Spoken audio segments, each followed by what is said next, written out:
தேவனே, இன்று என்னை உருமாற்றும். ஆகஸ்ட் மாதம் 23ஆம் தேதி. பூரணத்தின் பாதை. எபிரெயர் 2:10. ஏனென்றால் தமக்காகவும் தம்மாலேயும் சகலத்தையும் உண்டாக்கினவர் அநேகம் பிள்ளைகளை மகிமையில் கொண்டு வந்து சேர்க்கையில் அவர்களுடைய இரட்சிப்பின் அதிபதியை உபத்திரவங்களினாலே பூரணப்படுத்துகிறது அவருக்கு ஏற்றதாய் இருந்தது. கிறிஸ்தவத்தை காட்டிலும் உலகில் வேறு எந்த மதத்திலும் முழுமையான வாழ்க்கைக்கு முக்கியத்துவம் கொடுக்கப்படவில்லை.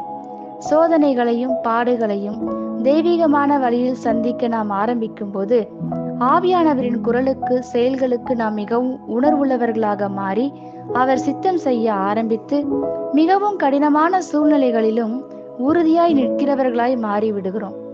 பாடுகள் நம் வாழ்க்கையில் செய்யும் மற்றும் ஒரு காரியம் நான் என்பதை அழித்து விடுகின்றன. பாடுபடும் போது மட்டுமே நான் அழிகிறது. பாடுகளை அல்லது முடியாத சூழ்நிலையை நாம் சந்திக்கும் ஒவ்வொரு வேளையும் என்னால் முடியும் என்ற எண்ணம் எதிர்க்கப்படுகிறது. அதன் விளைவாக தேவனை சார்ந்து வாழ நாம் கற்றுக்கொள்கிறோம். பாடுகள் நம்மை பண்படுத்தி முதிர்ச்சி அடைய செய்கிறது.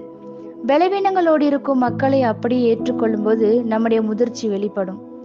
நாம் மக்களை ஏற்றுக்கொள்வதற்கு முன் அவர்கள் தங்களை மாற்றிக்கொள்ள வேண்டும் என்ற நிபந்தனையை நாம் இனி வைப்பதில்லை. அவர்கள் செய்யும் எல்லாவற்றையும் நாம் ஆமோதிக்கிறோம் என்பதல்ல, தேவனுடைய அன்பு அளவில்லாமல் நம் மூலமாய் வாழ்க்கையில் வழிந்தோடும் உன்னத நிலைக்கு நாம் உயருகிறோம். பாடுகள் வழியாய் நாம் கடந்து சென்றதினால் நாம் நம் பலவீனங்களை அறிந்து கொண்டு நம் பலனுக்காக தேவனுடைய கிருபையை சார்ந்து வாழ கற்றுக்கொண்டோம் என்பதனால் நாம் மற்றவர்களை குற்றப்படுத்தி பார்ப்பதில்லை. அப்படிப்பட்டவர்களை நாம் அரவணைத்து ஏற்றுக்கொள்ளும் போது அவர்களும் தேவனின் அன்பு மனதுருக்கத்தால் மறுரூபமாக்கப்படுகிறார்கள். மனதுருக்கத்தை பெற்றுக்கொள்ள ஒரே வழி பாடுகள் வழியாய் செல்வதாகும்.